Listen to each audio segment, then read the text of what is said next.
tonight on Newswatch at 6. Severe flooding has wreaked havoc on southern West Virginia. In McDowell County, roads are still not clear in many places. As first responders and other heroes work search rescue, we have an update on where things stand. Plus, this is an event that will go down in history. Chief Meteorologist Chad Merrill giving us the historical perspective. This Newswatch special report begins right now. From the WOAY studios, this is Newswatch at 6. Hello and welcome to a special edition at Newswatch at 6. I'm Brandy Lawrence. Severe storms have blanketed across southern West Virginia, and we have team coverage all across the area of what's taking place. Right now we are in Hinton, which is one of our many stops along the eastern counties, surveying the damages and what's going on amid these ongoing storms. Now our meteorologist Christian Bowler is in McDowell County, where the school system has declared closings for tomorrow until further notice. They are also reporting that there are some missing people that they are looking for. Today in southern West Virginia, including Welch, there has been historic, catastrophic flooding across the area. And right now, we're at the overpass going towards Welch downtown. It is completely flooded. That 12 feet and 11 inches of bypass, nearly entirely flooded. And there's debris on top of those floodwaters, not just for the underpass, but also the Tug Fork. It has been roaring since Saturday morning, much like the other rivers, including the Greenbrier and the Clinch. And that situation in Welch is extremely serious. Newswatch reporter Danny Delante was there and has the latest on search and rescue efforts. Carnage, to be honest with you. Some people lost everything. Some people lost their lives. It's horrible. I don't know what else to say. It actually tugs my heart talking about it.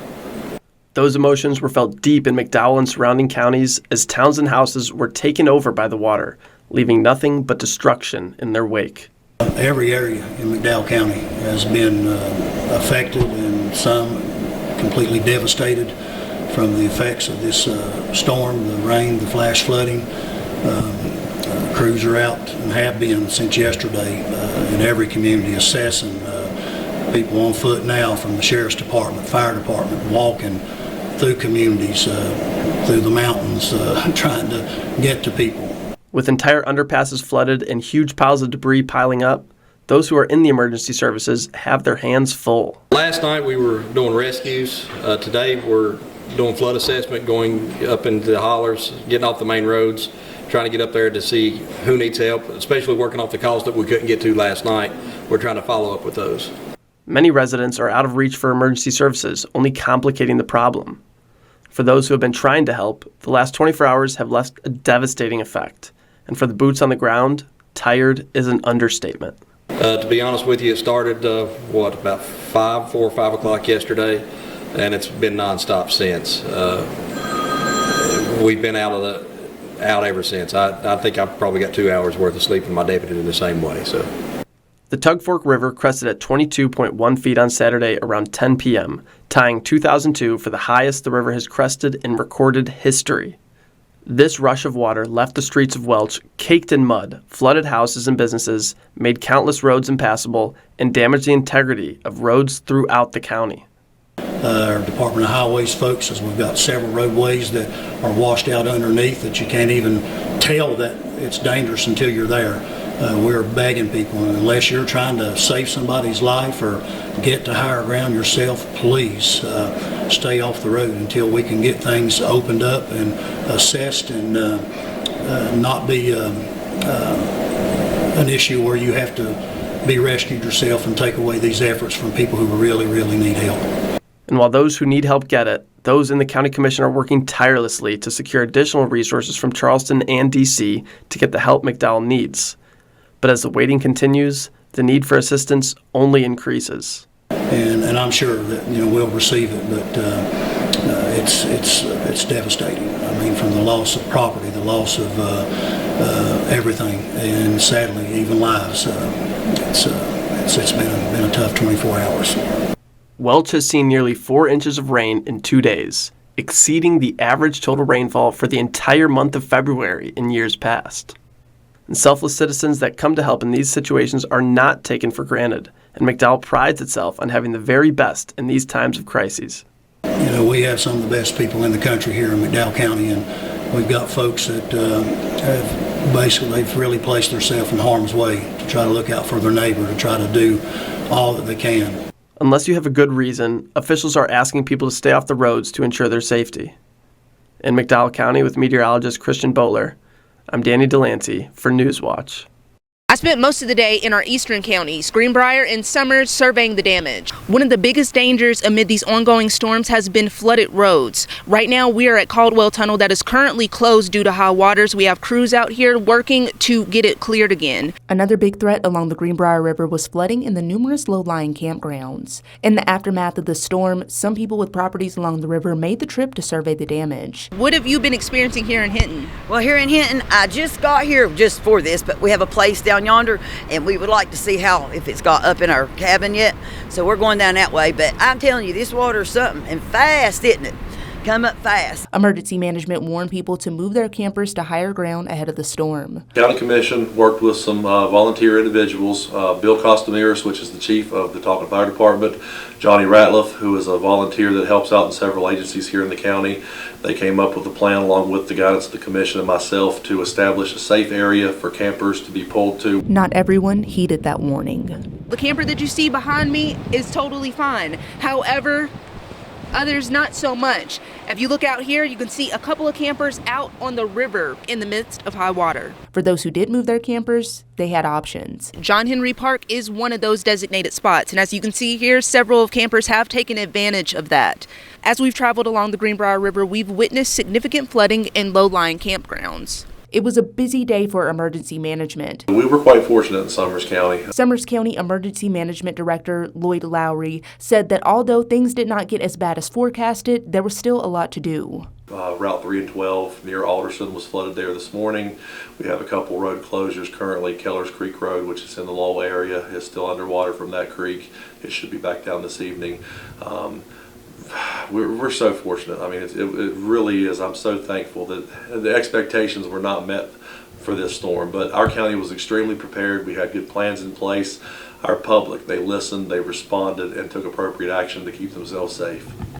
Now, Raleigh County was one of the counties included in Governor Patrick Morrisey's state of emergency. Overnight, there were several swiftwater rescues being conducted. 10 West Virginia counties were placed under an emergency declaration by Governor Patrick Morrisey Saturday night due to heavy rains and flooding. As the rain started to fall and water levels began to rise, one volunteer fire department in our area answered a call for a swiftwater rescue.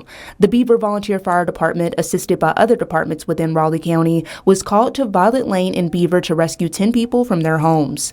As part of the state of emergency declaration, which opens up additional resources, a swiftwater rescue team from Ripley was there to help as well. Beaver Volunteer Fire Department Assistant Chief Steve Holdren says after responding to a call like that, the work still isn't done. We were several hours, obviously fighting a pretty serious current. And of course, when that operation was complete, we came back here. Station was flooded, and we've been dealing with that ever since. According to the Beckley-Raleigh County Office of Emergency Management, one area in Raleigh County that sustained heavy damage was Slab Fork. Crews from the Department of Highways were on hand unclogging culverts and clearing flood debris from the roadways. We also caught up with a resident with damage to her property who reports she hasn't experienced this type of severe flooding since 2001. When I came home, I unloaded some groceries, and I guess the water was just here. And by the time I got back out about 30 minutes later, the water was all the way into the driveway, going under the trailer. It's pulled the wiring out from under my trailer. I've lost my heat pump, I think, because it's not coming on, it's not working. And a lot of debris. It's about pushed my swimming pool over. Thank God it's receded. Today, we caught up with crews from the Beckley-Raleigh County Office of Emergency Management as they were making their way through to assess the damage in some of the hardest hit areas. Raleigh County 911 Director John Zielinski says soon his office will be releasing a QR code to make reporting flood damage easier. If you are displaced or something, please contact 911 and let us know that. And also, when we pass out the QR code for residents to fill out, that is also, if we get a federal declaration, that is also so FEMA can come in and help with some financial assistance on that. Overnight, there were several swiftwater rescues around the area, and we spoke to several emergency management agencies to get the scoop. Tazewell County also declared a state of emergency last night in response to the severe flooding. In coordination with state emergency management officials and other local authorities lending assistance, first responders conducted search and rescue operations throughout last night, saving over 50 residents, including 17 dogs and 8 cats in the Richlands area. The county has a shelter open for displaced residents at the Tazewell County Fairgrounds Fuller Peary building. Officials urge the public to avoid unnecessary travel due to high winds and flooded roadways. County officials are also advising local residents to be prepared in case of a power outage. Temperatures are expected to drop as it gets later and may result in black ice this evening into tomorrow. Tazewell County is asking the community to use its self-reporting system to help improve local response and recovery efforts, and you can access that survey link by visiting the county's Facebook page. Stay tuned. We'll be back with more news and weather after the break. And now, your 7-day forecast with meteorologist Christian Vogtler on WOAY. Howdy, y'all. It has been a catastrophic weather day, and we still have warnings up. High wind warnings in the Greenbrier Valley. Still some flood warnings as well. Winter storm advisories for the western counties, even a winter storm warning up in Pocahontas. We're in for it. Snow is just starting to drape across West Virginia, currently hitting Nicholas, Fayette, and parts of Raleigh and Wyoming. And there's more to come. We still have a bunch of flood warnings. The snow is going to come through and last through tomorrow morning. Temperatures are in the 30s and 20s, 27 in Beckley, 28 in Somersville, and the gusts are still whipping up into the 20s and 30s, 36 miles per hour to the northwest in Bluefield, 26 in Oak Hill. And that is causing the wind chills to dip. We're in the teens, 14 in Raynell, 15 in Fayetteville. It's very chilly out there. Across the nation, we've got some very chilly temperatures as well, particularly in the North Plains, 0 degrees in Fargo. Tomorrow, 30 degrees is our high. We have some lingering snow in the morning and then a cloudy and chilly night afterwards. The gust will be about 20 miles per hour to the northwest. We do have some significant power outages across the state right now. McDowell, Nicholas, you're the most affected counties with about 20 to 30% of the people experiencing power outages. Fayette, Wyoming, Summer is also affected by numerous power outages. And these issues are persisting due to the saturated ground. The snow melt and already the rain we've gotten before has caused this catastrophic event, and it's caused plenty of road closures, some mudslides, and property damage, making for a very dangerous weekend. So please be safe. Do not drive or wade into floodwaters. You are putting yourself at risk. We have had record river flooding as well. 22.1 inches for the Tug Fork River is a tied record. It got to 30 in Litwar. Other river heights were also reached, 16 feet at the Clinch, 18 at the Greenbrier, 20 at the Bluestone, and some of these creeks have also exceeded 10 feet crest. Truly a historic day. Sunday and Monday will have some snow, 3 inches up north, 1 to 2 in most other places, a coating just to the south and in the Greenbrier Valley. We have this low pressure coming through. Our next chance of snow is Wednesday as this low pressure sneaks on off the coast, giving us some back-end snow as well. And then we have a high pressure finally giving us a break, and precipitation will be below average, which is something we've needed for, frankly, this entire month. Your 7-day forecast looks like this.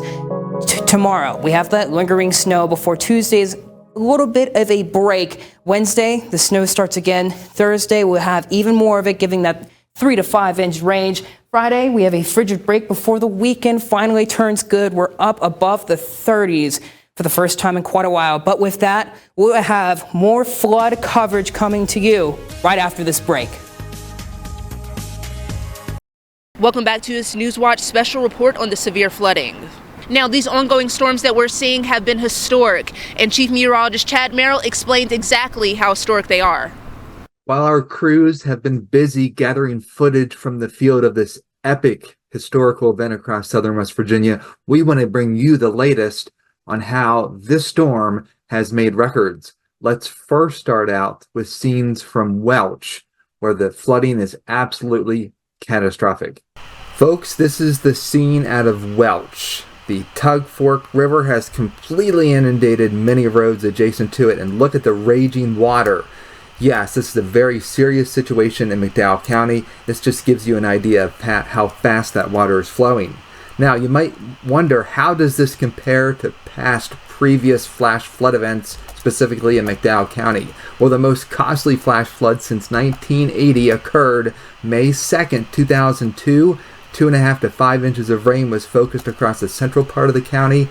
This particular river that you just saw footage of reached a record crest of 22.1 feet on May 2nd, and the total property damage was $85 million. The current stats from this storm stack up very similar to 1980.